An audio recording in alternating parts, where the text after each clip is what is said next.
trees. That's why we're living in days like these again. Okay, so these LEDs on the left, 1, 2, and 3, are your preset, and then E indicates enable or disable.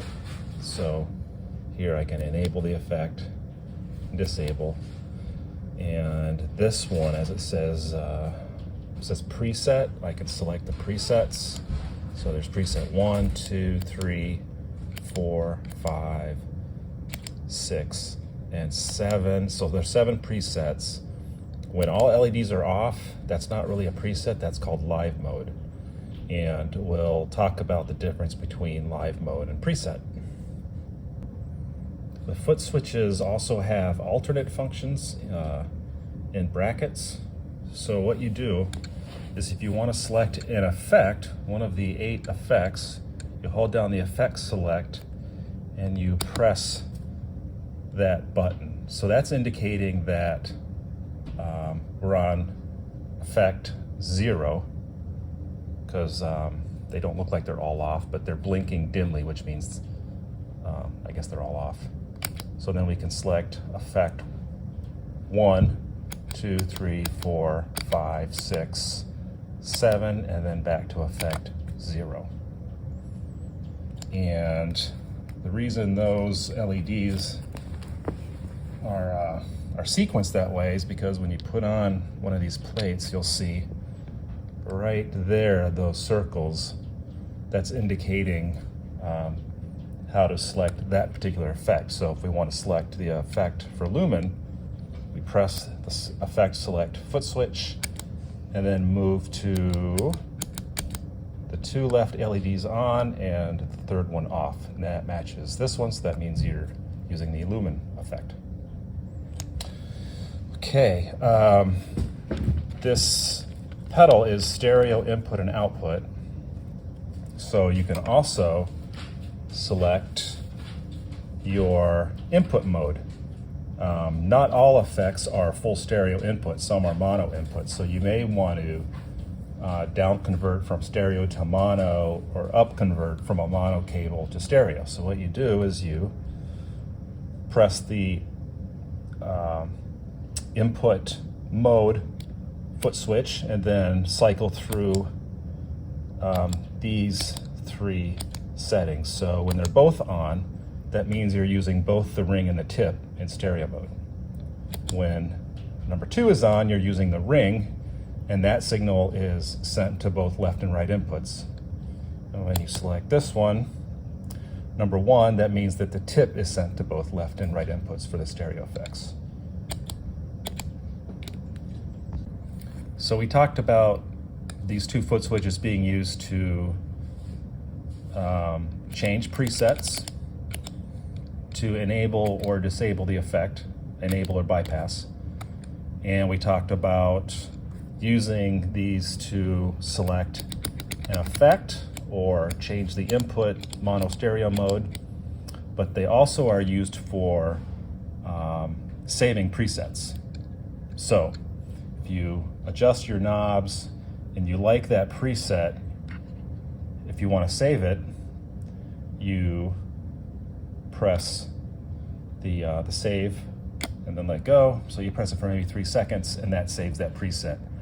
That saves all the knob positions, and it also saves the current effect, which is, if we use the effect select, we can see that we're on effect, the 2 to the left, which is Lumen. We have saved that to this preset, this which I think is 6. I can't remember how these, but I think that's preset 6. So preset 6 has new knob settings, and is set to effect Lumen. If you want to copy all of that, maybe you've gone through to a different preset. Let's go to preset 1. You can copy preset 1, and this blinking LED means that you currently have some settings that can be copied to some place. So I can move over to another preset number 2, I can save it to that preset. It still can be copied somewhere.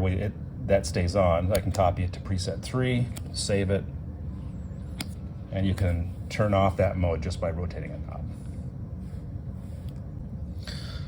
All right, moving on. We're going to have a cider break here. Be right back. This is the taps effect. Taps is, it's really just a delay, and it's a delay with multiple taps. And there are tap settings. There's up to 4 taps that you can set. And if you use this left button to set the taps for the left channel, and the LEDs show you which tap is enabled in the delay line. So as I turn this knob, that's indicating that the earliest or the first tap is going to be used to extract audio from that delay line.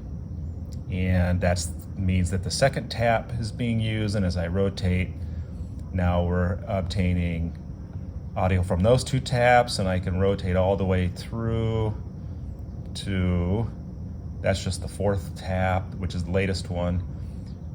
And of course, at maximum knob rotation, you've got all taps.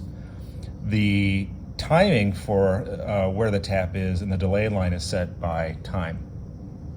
And time sets the delay for tap 1. It also sets the delay for tap 2, which would mean that tap 2 is twice the delay of 1, and so on up to the 4th tap.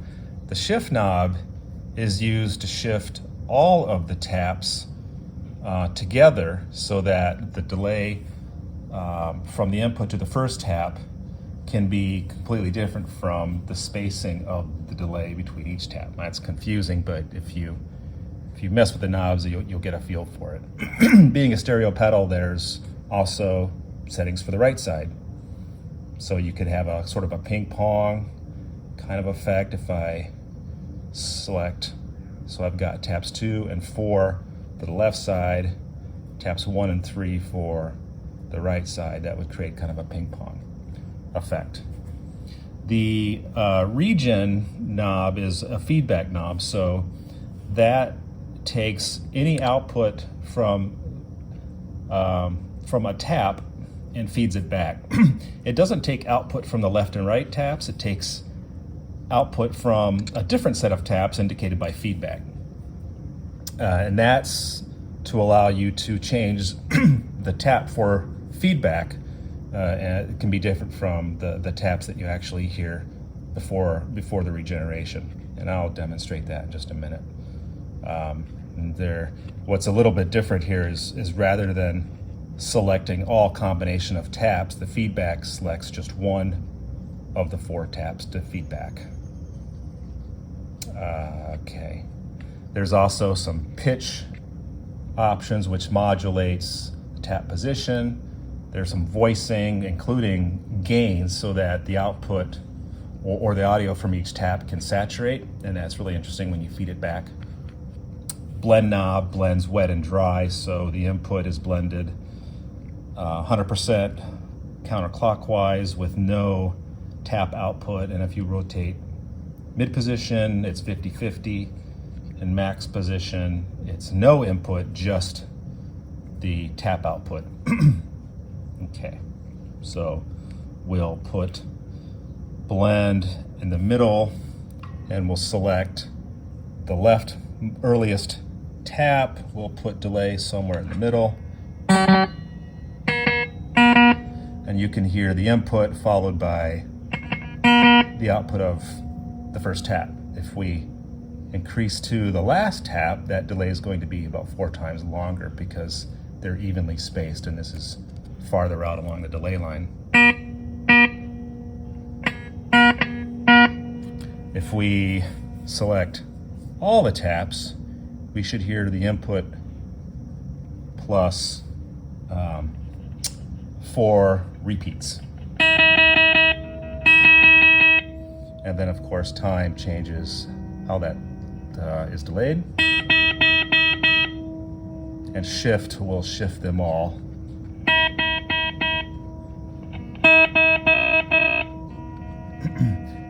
So I'm going to go back to tap 1 just for demonstration. You can diffuse the output of a tap.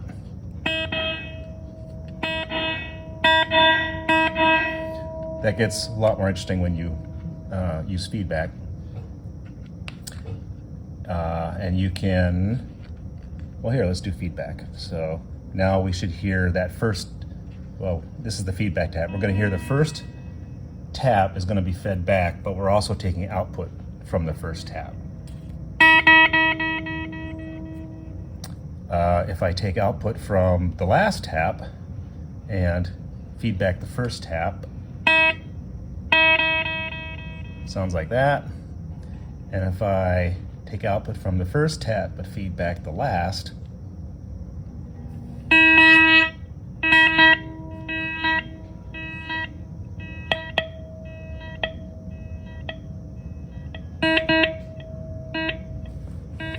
okay. So there's a ton of combinations, and I can't say what's going to make the most interesting sound, what combination, but you really just kind of have to mess with it and see where you go with it. So since we've got some feedback and we'll select the first tap to feedback. We'll select the first tap to take output from. Moderate delay. Now we can change the pitch of that. This is really just an LFO that modulates the tap position. So that's the rate of the LFO, the depth,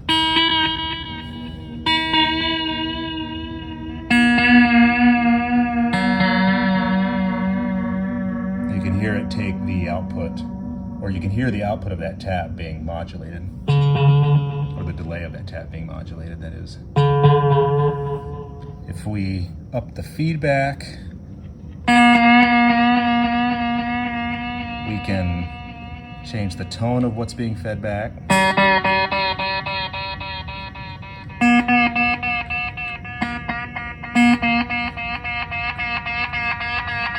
Careful of the gain. If you apply too much gain in feedback, it'll get out of control. But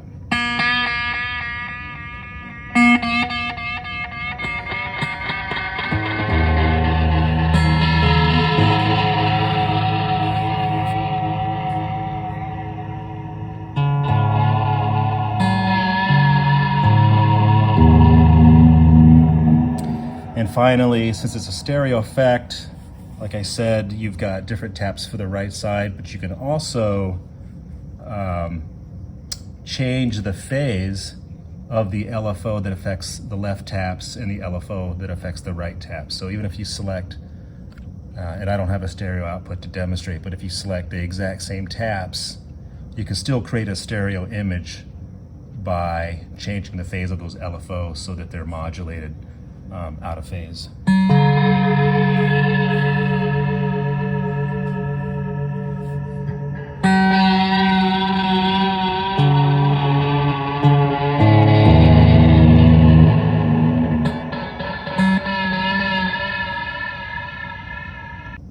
Here's Lumen. You can see that to select the Lumen effect, you've got the two LEDs on the left, and that's what we've got selected. So we are enabled, and I'm going to turn every knob to a minimum so that we can try each of these sub-effects by themselves. So Lumen, like a lot of the effects for hue, is kind of a collection of other effects in a certain sequence. And in this one, I go left to right. First in the single chain is tremolo, and then next is the fremolo, name patent pending, and followed by the delay and a reverb. Delay and reverb go together. For anyone who uses reverb, you know that putting delay, a certain amount of delay before the reverb is important to kind of create some separation And sometimes when you don't have any delay, you have a very different effect, which is also nice. Tremolo is interesting. It's not just a regular old tremolo with speed and intensity, but it functions as a harmonic tremolo as well. So there you go, you can hear. That's pretty fast.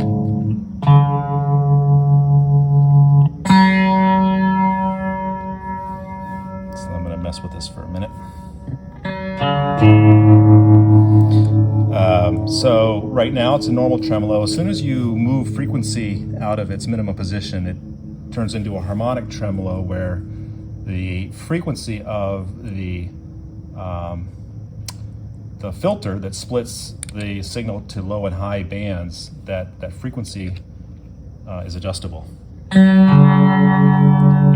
in a harmonic tremolo, what's happening is that the lower frequencies are being modulated 100 degrees out of phase from the upper. So it still has a modulation, but it sounds quite a bit different than a regular tremolo. This is a stereo pedal, so if you had stereo, you should hear separate channels being modulated. Okay, the frequency of that filter can also be modulated, and that's what I'm calling fremolo. So the rate at which that filter transition frequency is modulated is the sweep. The span is how far along the frequency range it's modulated, and Q factor is changes the slope of the filter, but if you turn Q way up, it creates sort of a resonant effect. So we'll turn tremolo off, but well, now we're just modulating. So we have no amplitude modulation, but we're modulating just the frequency of the splitter filter, which you can hear. And if we can make that splitter very resonant, which creates a more pronounced effect.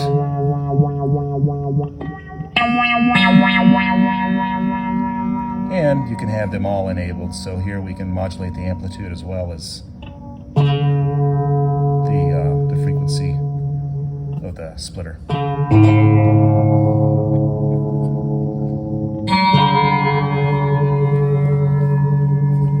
Check that out in stereo, it sounds real good. So I'm going to turn those off.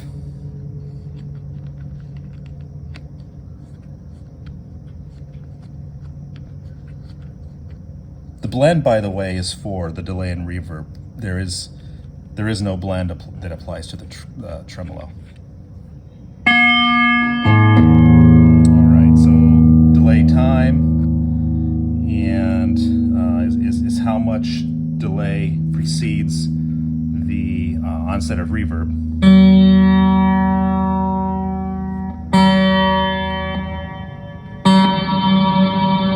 Diffusion, of course, is important if you want to maintain a more percussive effect of the reverb. You leave diffuse down, or you can. That's hard to demonstrate, or you can turn it up to kind of diffuse the percussion. High cut, that's a low pass filter for the feedback portion of the reverb. And then low cut is a high pass filter for the input of the reverb, and that prevents it from being too boomy and whatnot. The depth is used to control how the delay lines for the reverb are modulated. They're all modulated slowly, which is a typical approach to creating a reverb. But if you turn them way up, you may hear them. You may hear the modulation through just sort of a slight detuning of the feedback. There you can hear it.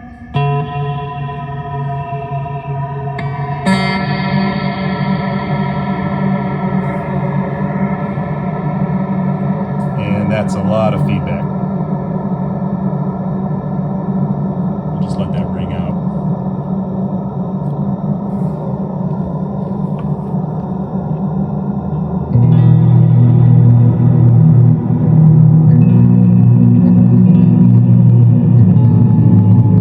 That's pretty boomy. It's getting a little out of control, so let's turn that low cut up. There, try it again here.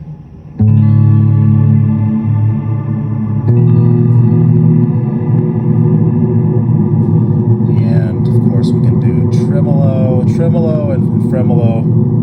Because you hear so much reverb, that can get kind of lost. You can still hear it though.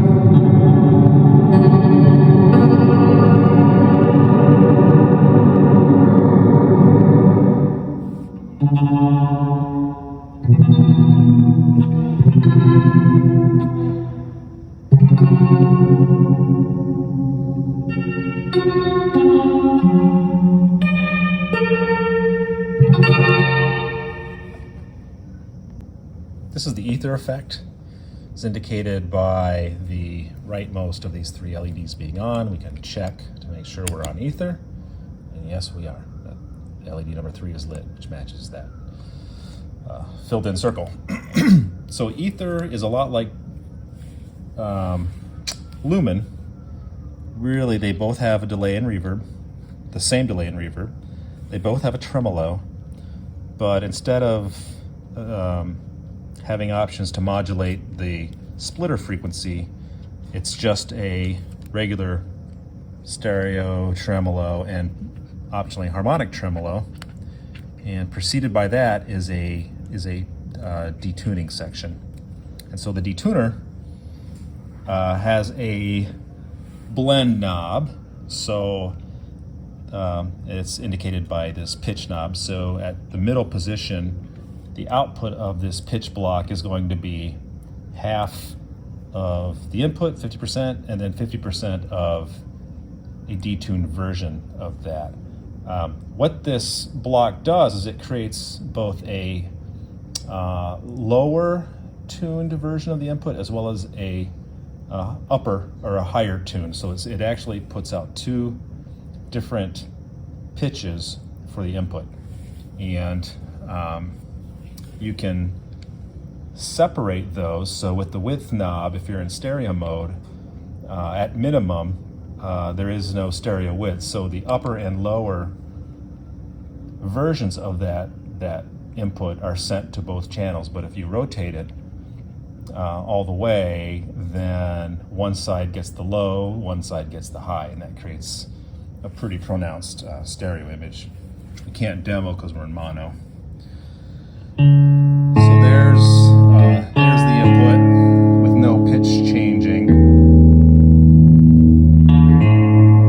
and then there's just a slight pitch change. And what I like about the pitch is it sounds pretty much like a chorus, only without the noticeable modulation that you get with the chorus.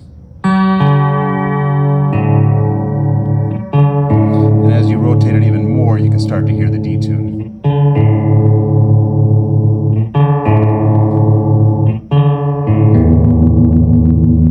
So that really creates some thickness. Tremolo, which we discussed on the Lumen section, is really just like it is in the Lumen. So there's tremolo, and we can set it to harmonic tremolo mode by adjusting the frequency beyond the minimum knob setting. So now you've got really three signals feeding this tremolo. You've got the input, a detuned, a lower detuned, and upper detuned.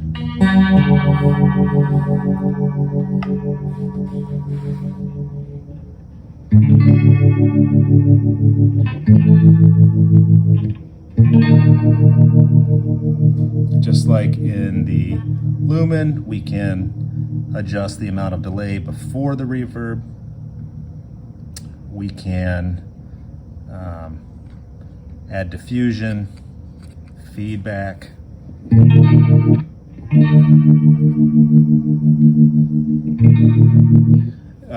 I'm adjusting these, and you don't hear any reverb. I forgot to actually mix in some of the reverb. So this is the reverb blend. So again, we've got a blend for the pitch section and a blend for the reverb section.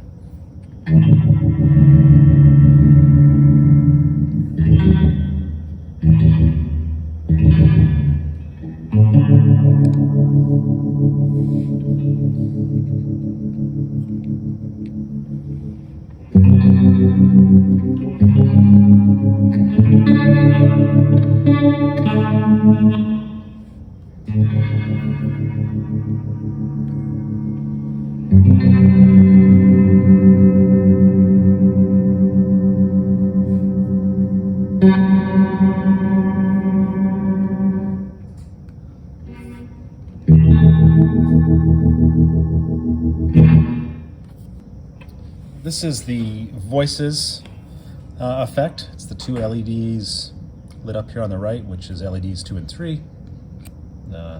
That's what we've got set, so we're good to go. Voices is really a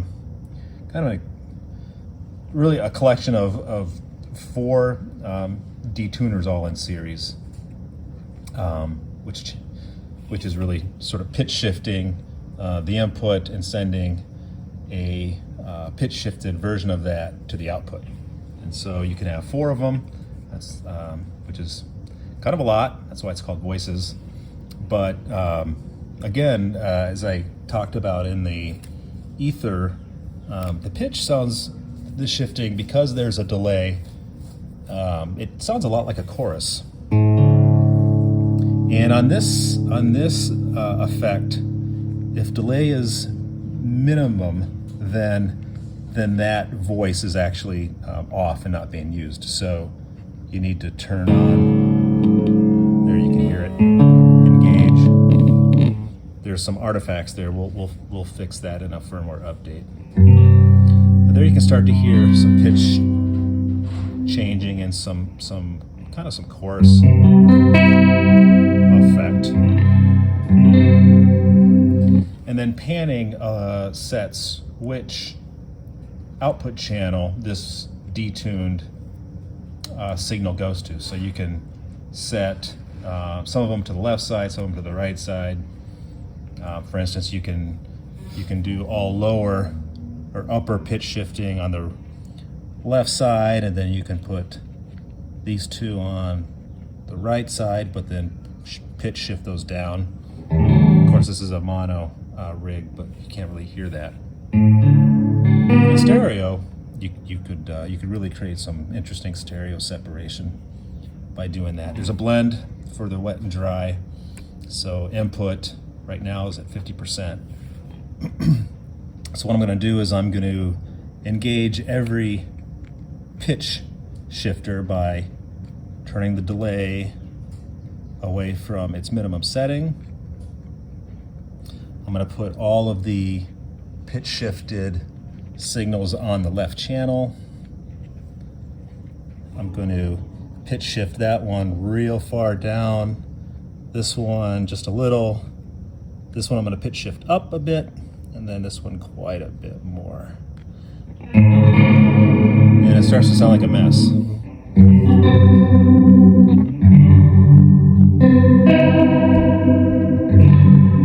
Sometimes there's too many voices. But anyway, it's still pretty interesting. I can kind of get a really thick chorus effect if you pitch shift them all about the same, but you change the delays. So you get some kind of notch filtering maybe going on there too.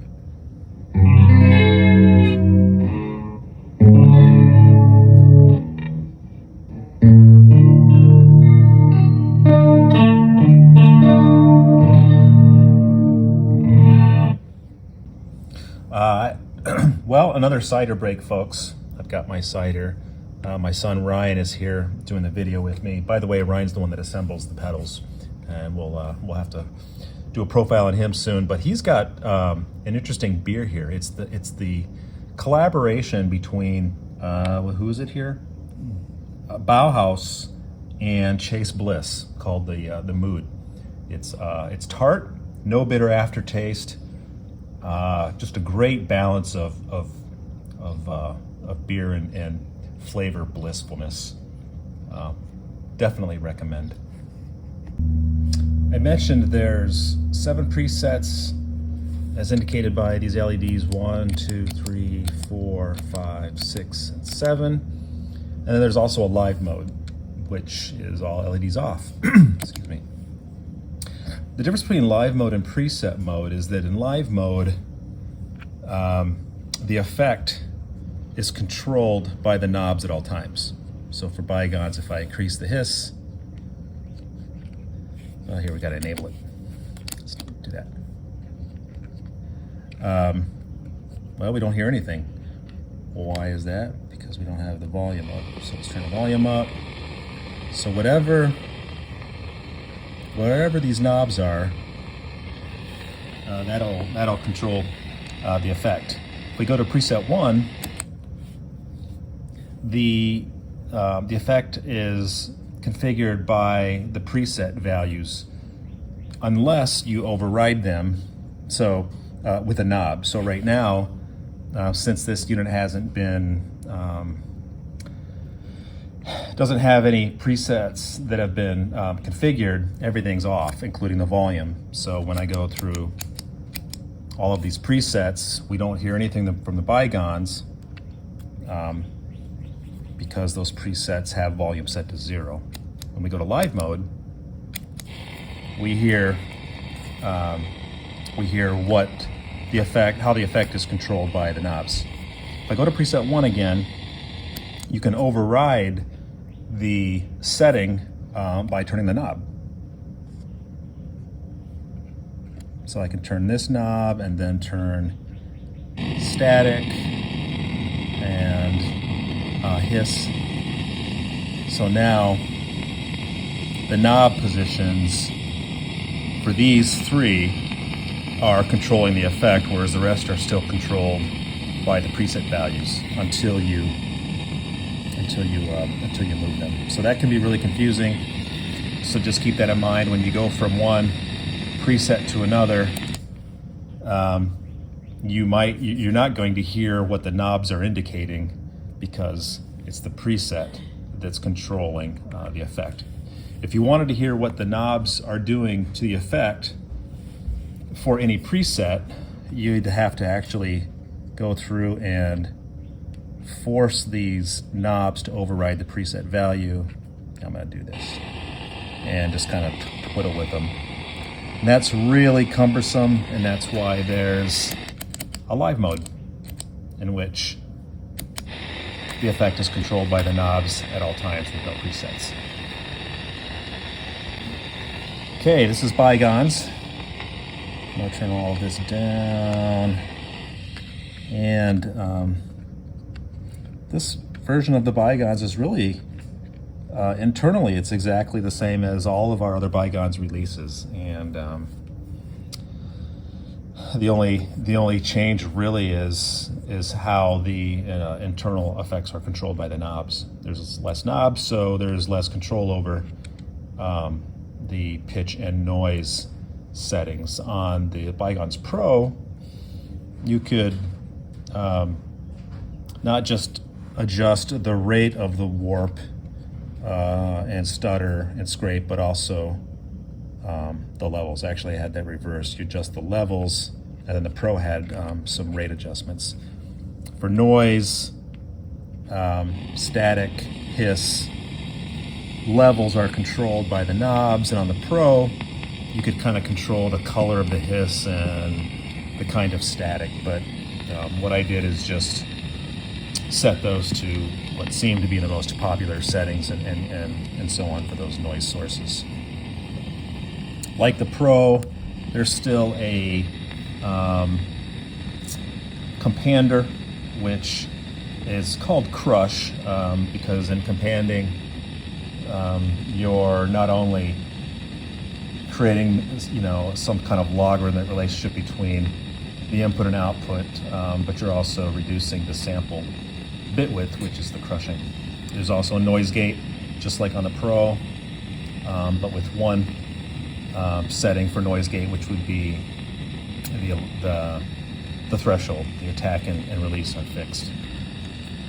The filter, just like all the other Bygones releases, is the same: low cut, high cut, with the resonance on the low cut, or the high cut, sorry, low pass filter. And then a drop section, which has a control for how often audio is dropped, for how long it's dropped, and for each drop, an attenuation level. So there you can already hear it kind of kicking in. So there you can hear the drops. We've got a lot of static and hiss and pops. The warp is going to adjust the depth of that pitch modulation. It does adjust the rate a little bit as well, because if you increase both the depth and the rate, it gets pretty extreme. Same for jitter. Crushing is going to create some aliasing and and a little bit of bit crushing too. So we'll try that. Hear that? You can manage that aliasing by using this low pass filter knob to filter off some of those higher frequencies. And then the noise gate, of course, is going to gate the input.